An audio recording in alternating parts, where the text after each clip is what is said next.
2018లో చంద్రబాబు నాయుడు గారు ముఖ్యమంత్రిగా ఉన్నప్పుడు 1525 మంది దళితులు రిమాండ్ ఖైదీలుగా వివిధ జిల్లాల్లో ఉంటే this wonderful man Jaganmohan Reddy గారు ముఖ్యమంత్రి అయిన తర్వాత 2022లో 2664 మంది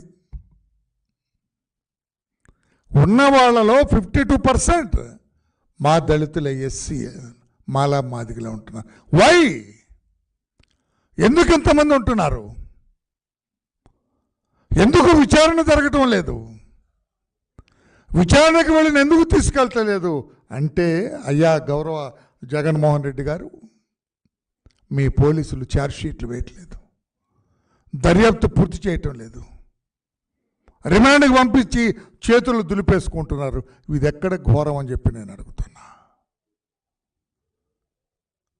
కేవలం ఛార్జ్షీట్లు వేయకుండా ఉన్న రిమాండ్ ఖైదీలు 2018లో 878 మంది ఉంటే 2022లో ఈ జగన్మోహన్ రెడ్డి గారి ముఖ్యమంత్రిత్వంలో దళితుల మామ అని చెప్పుకునే ఈ మేనమామ ముఖ్యమంత్రిత్వంలో 1478 మంది ఉన్నారు.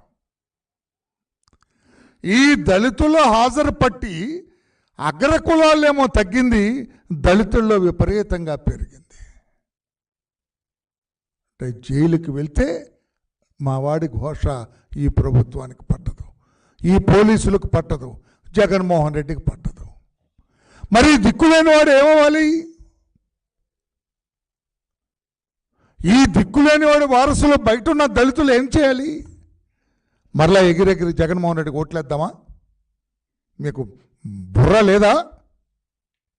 బుర్ర పెట్టి ఆలోచించరా? ఏం మీ మేనమామతో ఎగిరెగిరి